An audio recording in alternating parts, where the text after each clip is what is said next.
Okay, we're on our second to last section of chapter 1. Again, we're going to be looking at a test, not this week, but next week. That's the last week of the quarter. So watch for that. Make sure you're preparing for that. Some of you are still owing me homework or you need to be completing it.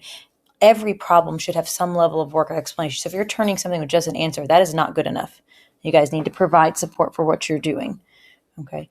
So just keep that in mind. I will also be sending out a survey tomorrow. It needs to be in by Wednesday. It will be for grade, so don't be late on that. I'm not going to give you credit for it if it's late. It's something I need in advance. Okay. You cannot make it up because it's not useful. All right. So get that done. That'll be easy points. It's just based on your opinion, be helpful for formative for our classroom. All right. So we are doing section 5, infinite limits.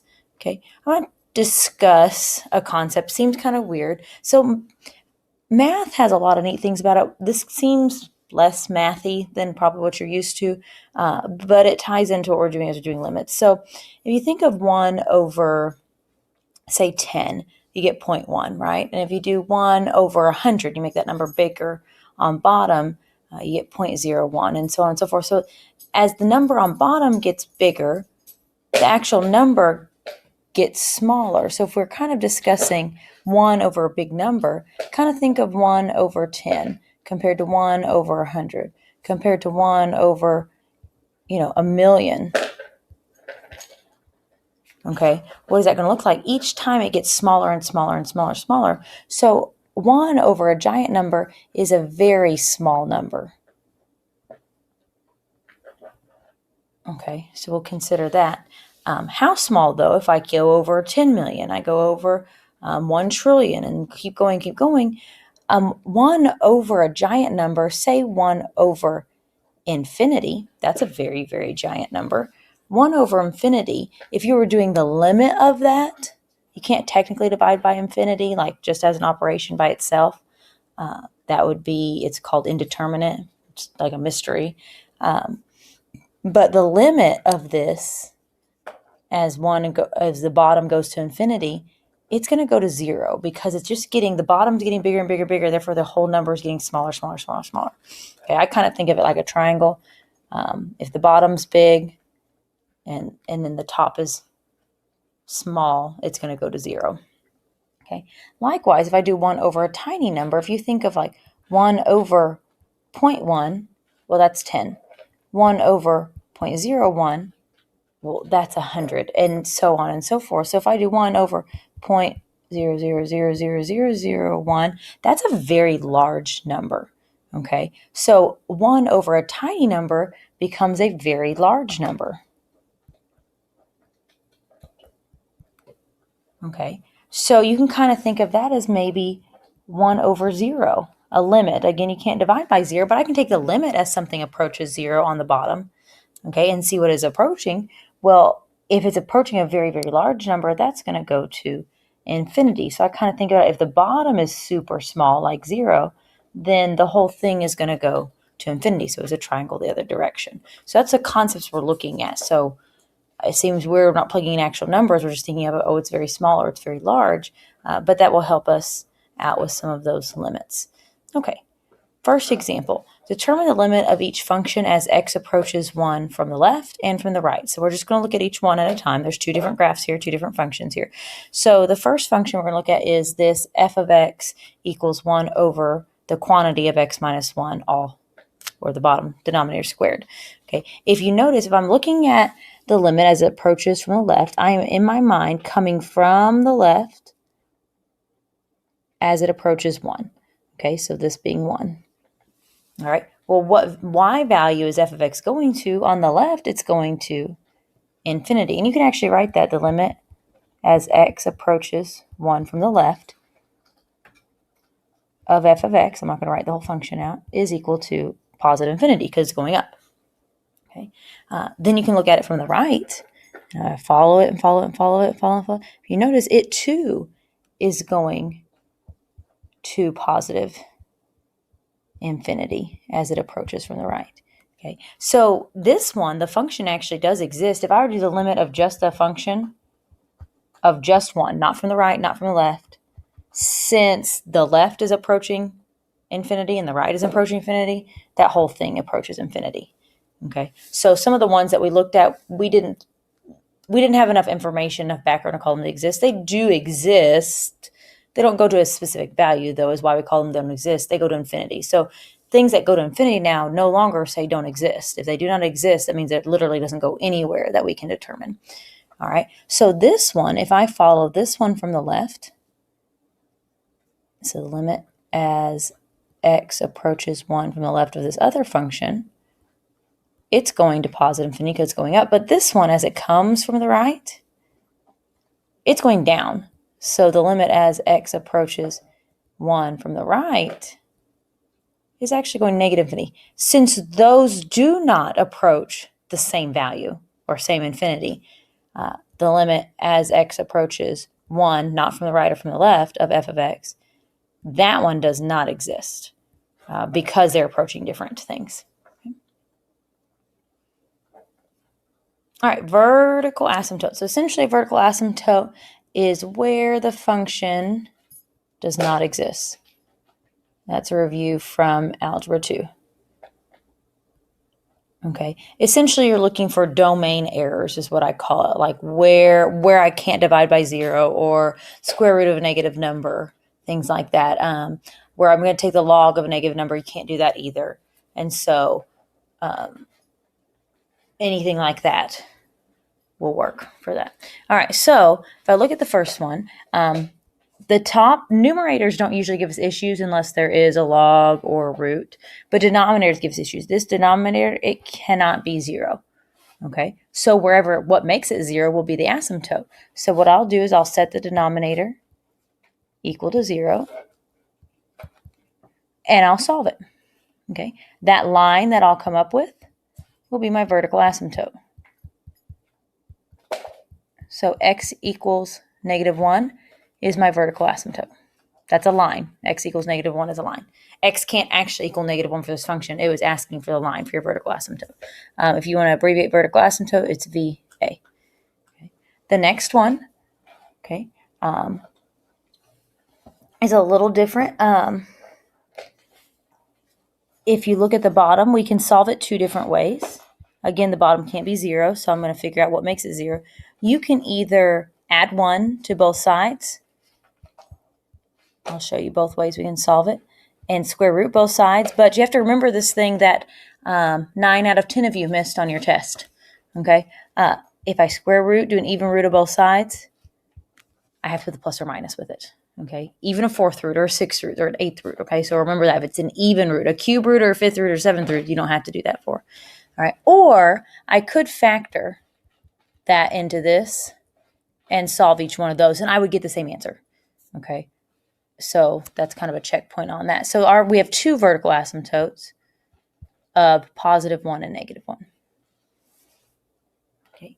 Next one, if you think of cotangent, tangent is sine over cosine. So cotangent is cosine of x over sine of x. And we're trying to figure out where it's undefined, which would be where the denominator is 0, because it can't be. So we're trying to figure out where sine is 0. So I'm going to look at my unit circle that I have memorized, or you should. And if you remember, the order pair is sine or cosine comma sine.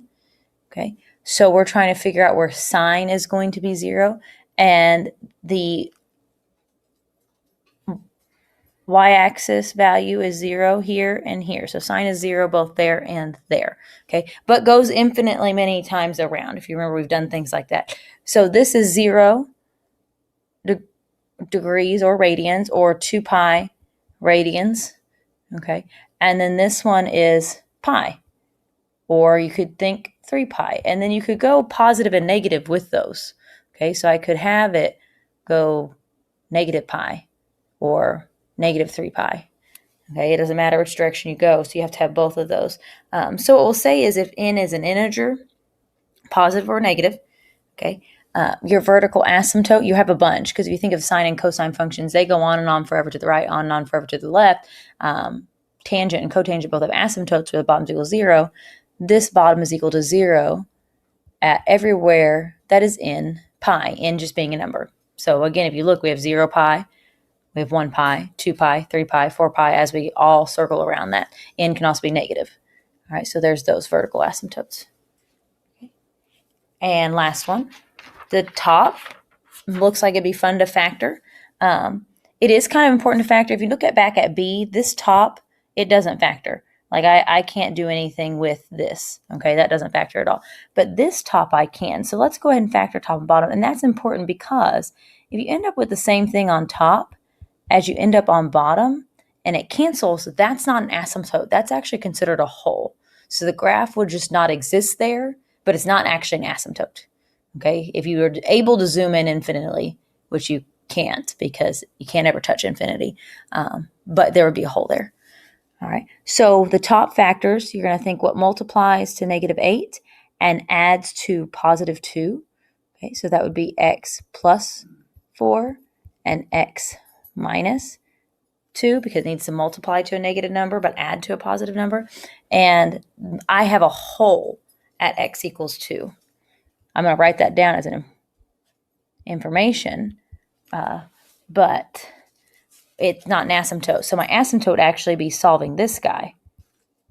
So x equals -2 is my vertical asymptote. Okay. For the most part, that's review. Just keep in mind, as we talk about asymptotes, we are talking about limits, what they're approaching and what they're not. Okay. We are going to find each limit here. Okay, if you notice the same thing, it's just one from the left, one from the right. Okay. So we'll just do the one from the left first. We're going to see what it is approaching. All right, and I'm going to do weird math with you guys because it works. Okay, it really, really does work. So if I were to plug in a number really, really close to 1, okay, we're doing 1 from the left. So if you think of 1 from the left on a number line, that's like 0.999. So really, really close to 1, but not quite. This x squared is going to be 1-ish. I call this my ish math. And then you're going to subtract about 3-ish. Okay, so the top is going to be -2-ish. Okay, it's really close. All right, I know that's weird, but it kind of does that tiny number, big number concept that we were talking about earlier. So then I plug in 1 from the left on the bottom. Okay, again, think of it as like 0.9999999. If you picture what that is, it's going to be negative on bottom because I have a smaller number minus a bigger number. And it's going to be so tiny because I want this to go on and on and on and on as I get closer and closer to 1. So it's minus a tiny number. So a negative over a negative is definitely positive. So I have 2-ish over a tiny number. Well, if you remember on the first slide that we talked about, if the denominator is tiny, then the entire output has to be huge. And you'll keep the sign of whatever it has. So this is going to go to positive infinity for the first one. Okay. All right, next one, same kind of concept. I'm going to be plugging in 1, but I'm plugging in from the right. So think of like 1.00001. Okay, so this is still 1-ish. This is still 3-ish. So the top is still -2-ish. All right.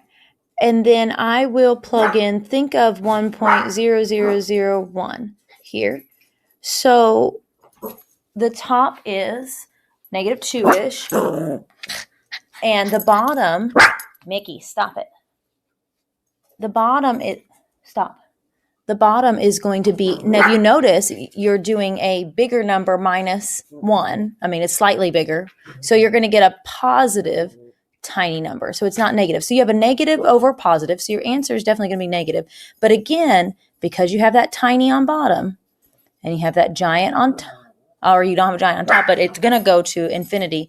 But negative over a positive is negative.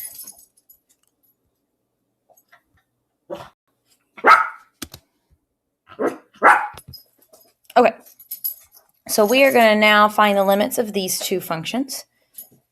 Okay. And,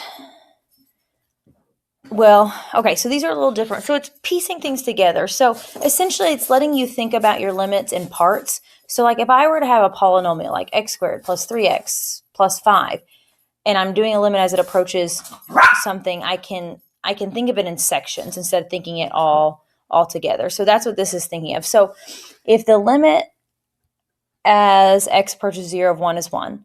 And the limit as x approaches 0 of 1 over x squared is equal to infinity. Find the limit as x approaches 0 of 1. It's this whole thing of 1 plus 1 over x squared. Okay. And so essentially you're just adding those sections. Okay. So I'm going to take my first section. That limit is equal to 1. And I'm going to take my second section. And that is equal to infinity. And 1 plus infinity is just infinity. You made it bigger by 1 is a minuscule number. A million plus infinity is still infinity. Okay, infinity goes on forever. So adding to it, it doesn't change it. Okay, so this is still just infinity. Okay, so it's just helping you think about it. So when you're given a problem like this, you might consider its sections as you're doing it. That's all these types of problems are teaching you. Okay, so the next one is talking about it as the sides. Okay, and if you notice, these always are the same. That's how it's going to go here. So we're looking at the limit as x approaches infinity, or x approaches 1 from the left. Okay, it's approaching for x squared plus 1, it's equal to 2, as for cotangent pi x, inside that cotangent, that entire thing is pi x, is equal to infinity. Okay, that just means that limit, if you were to graph that out as it's approaching pi or 1, pi x, it's going to go to infinity. And then it's wanting you to find the sections. So all I have to do is this guy, his limit is 2, according to what they told me before, right here. And this guy, his limit is infinity. Okay, so it's just piecing it together. And it doesn't matter, 2 over infinity, 100 over infinity. You still have a small number over a big number, because anything compared to infinity would be little. Okay, so that means my entire thing is going to 0. Okay, just like we talked about the big and the small, everything like that. All right, that is it. You'll be looking for your homework and do that survey. Homework won't be due till Friday, but the survey is due Wednesday.